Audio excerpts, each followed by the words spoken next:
Okay, Bismillahirrahmanirrahim. Assalamualaikum warahmatullahi wabarakatuh. Selamat pagi. Kita akan sambung bab 3 matematik pengguna, iaitu risiko dan perlindungan insurans. Baik. Dalam bab ini ada beberapa perkara yang kita nak beri perhatian. Okay. Bab ini sebenarnya bab untuk kamu belajar tentang risiko dan perlindungan insurans. Dan kenapa kamu perlu tahu tentang risiko dan insurans? Kerana pengetahuan tentang risiko dan insurans ni ialah sebagai perlindungan keuangan dan penting bagi setiap individu sebagai persediaan masa hadapan. Jadi pengetahuan ini penting dalam pengurusan keuangan peribadi kerana kita mungkin menggunakan sebahagian pendapatan kita untuk insurans. Baik, di Malaysia, industri insurans dikawal oleh Bank Negara Malaysia di bawah Akta Insurans 1996 yang telah menggantikan Akta Insurans 1963. Jadi akta ini dilengkapi dengan peraturan-peraturan insurans dan menjadi asas perundangan utama yang mengawal urus niaga perniagaan insurans di Malaysia. Jadi selain itu, akta ini telah memberi kuasa kepada Bank Negara Malaysia atau BNM untuk menentukan perkara-perkara yang selaras dengan peruntukan akta. Apa pekerjaan ataupun apakah bidang kerjaya yang ada melibatkan insurans? Kita namakan dia actuarial science. Actuary ialah seorang pakar yang mengurus dan menghitung risiko dalam premium polisi insurans, keadaan annuity dan lain-lain untuk sebuah syarikat insurans.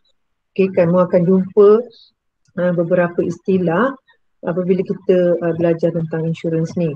Di antaranya deductible, insurans am, insurans hayat, istilah kadar, istilah co-insurance, perlindungan, polisi, premium dan risiko.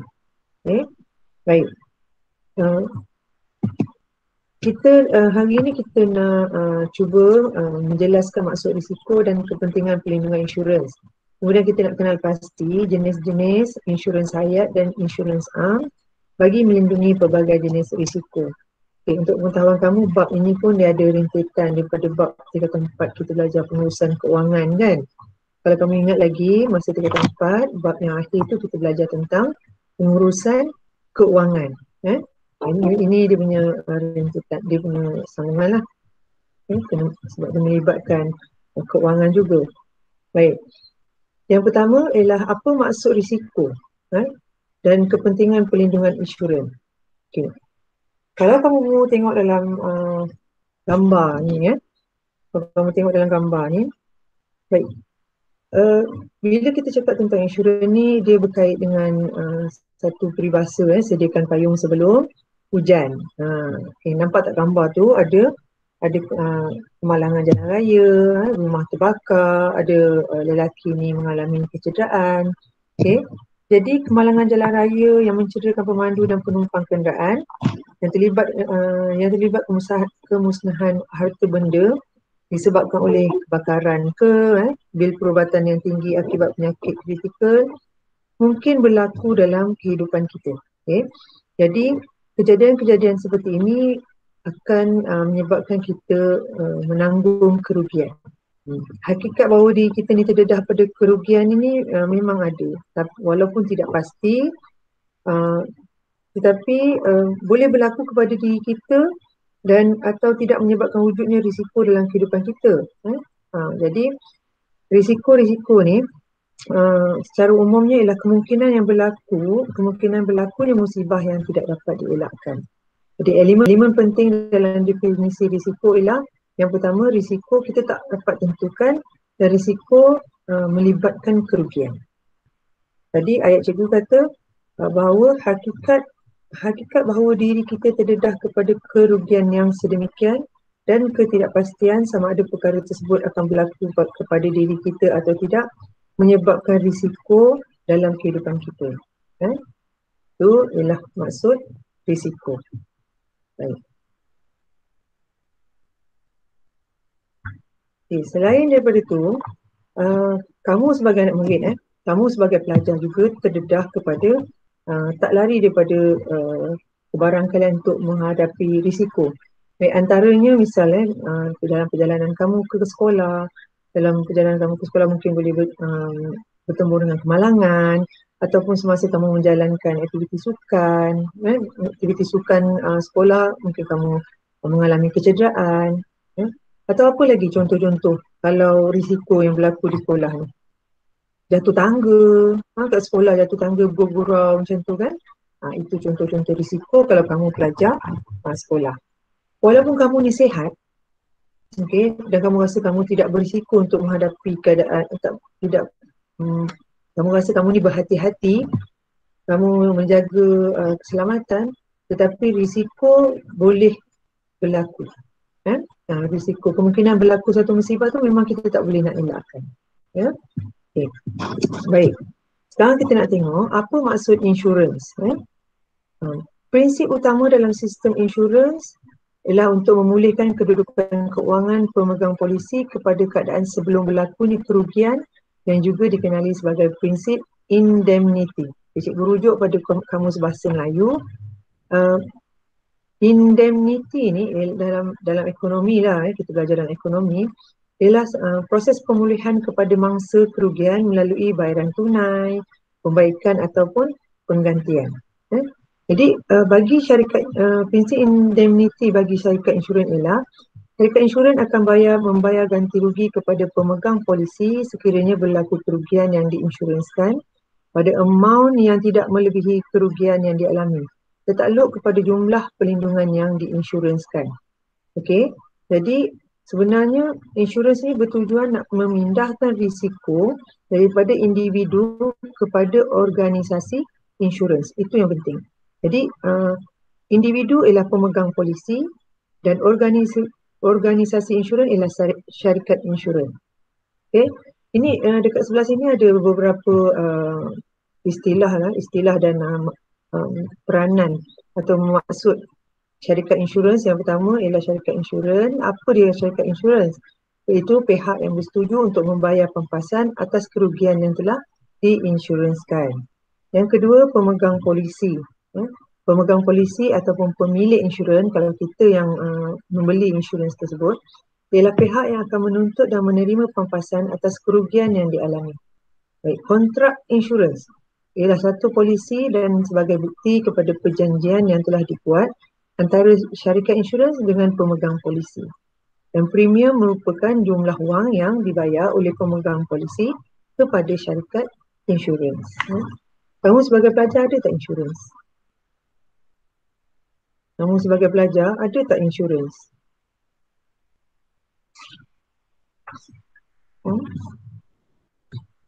Okay. Ada cikgu, ada. Ada? Ada insurans? Kamu ada insurans apa? Tahu cikgu. Tapi kamu tahu ada insurans? Ya? Tak tahu? Dalam bil dia tulis insurans pelajar gitu kan? Okey, kita tengok ni apa dia insurans yang ada. Baik, ada dua jenis insurans yang utama. Yang pertama ialah insurans hayat.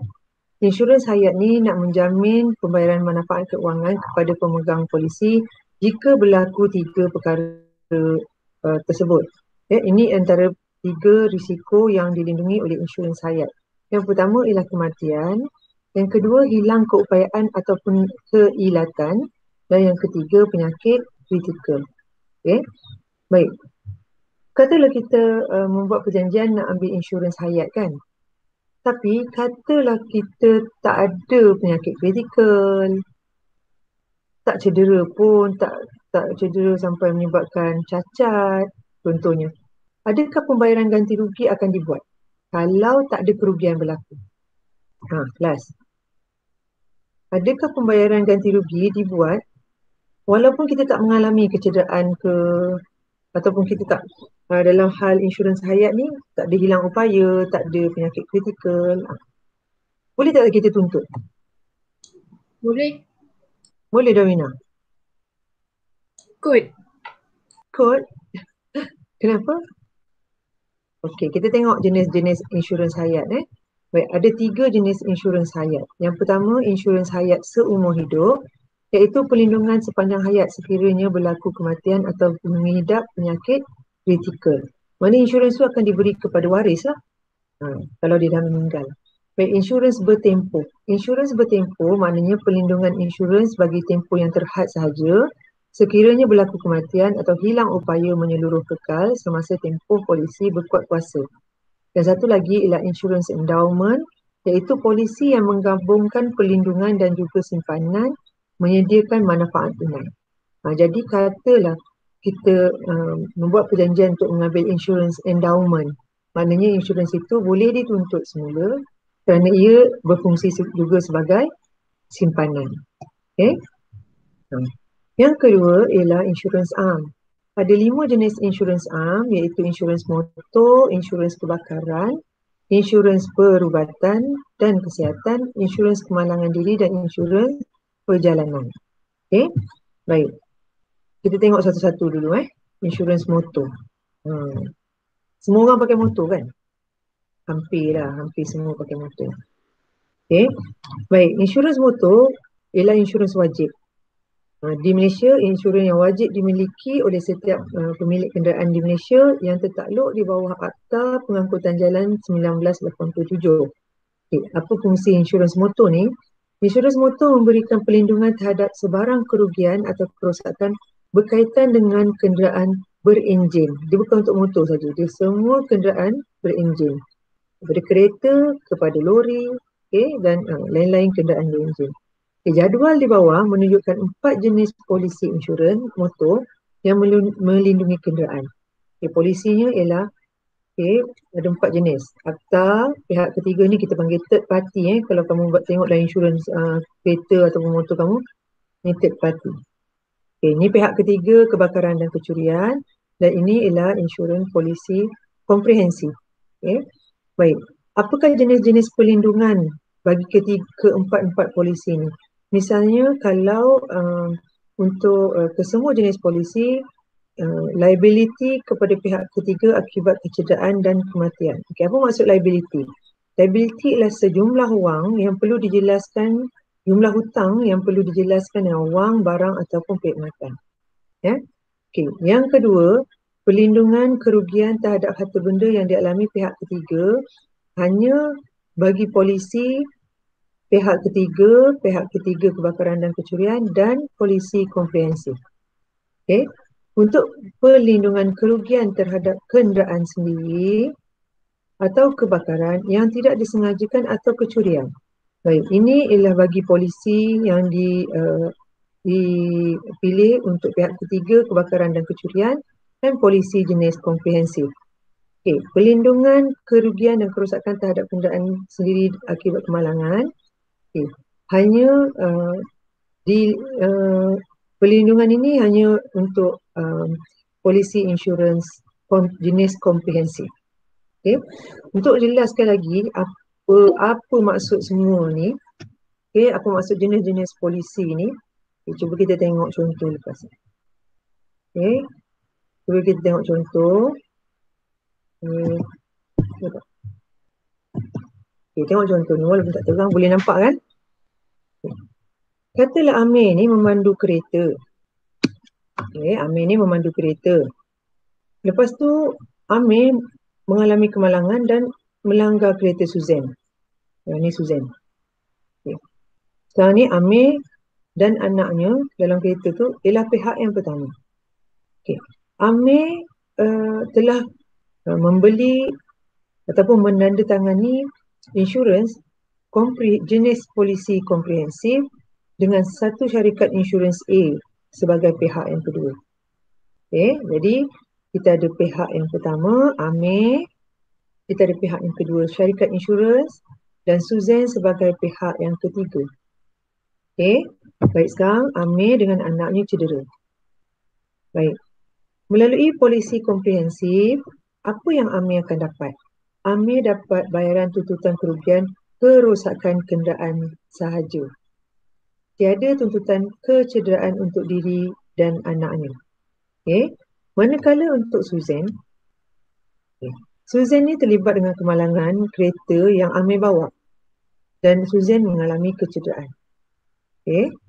Baik, melalui polisi komprehensif yang Amir tanda tangani, ini polisi kenderaan polisi insurans motor Amir. Okey.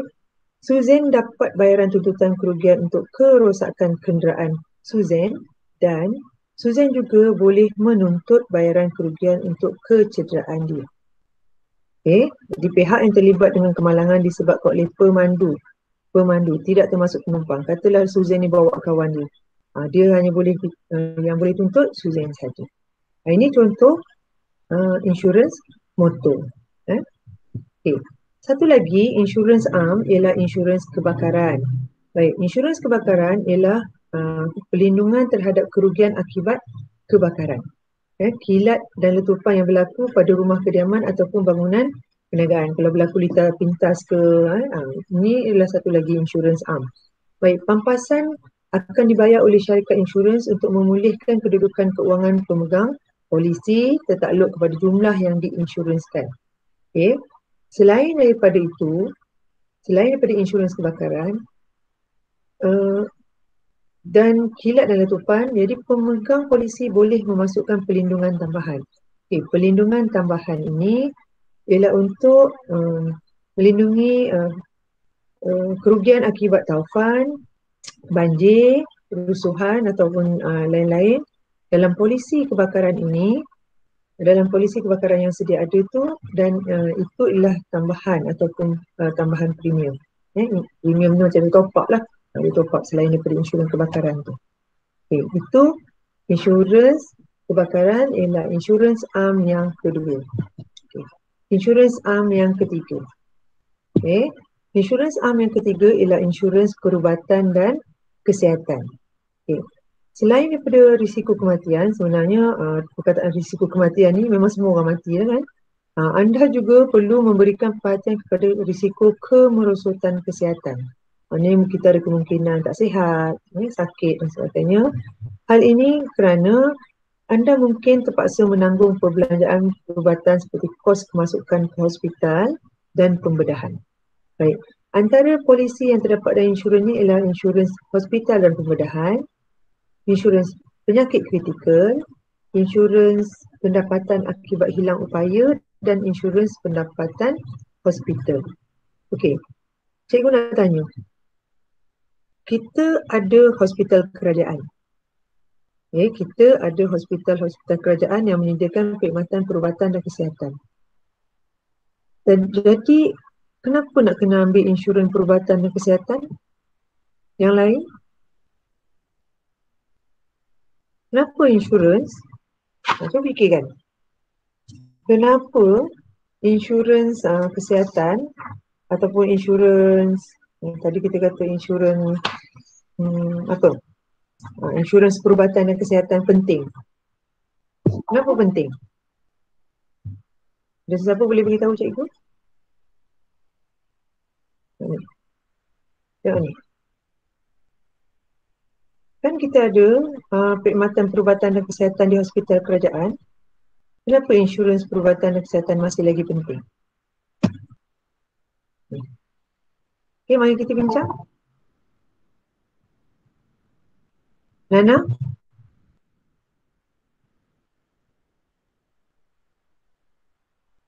Nana? Ya, cikgu. Kenapa? Kenapa insurans perubatan masih lagi penting? Walaupun dah ada hospital kerajaan.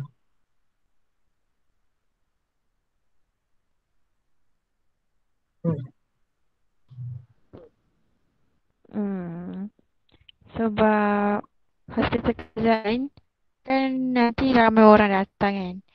So macam kalau tak ada tempat kosong ke apa, senang lah kalau kita ada insurans kita boleh pergi hospital terus. Hospital apa biasanya?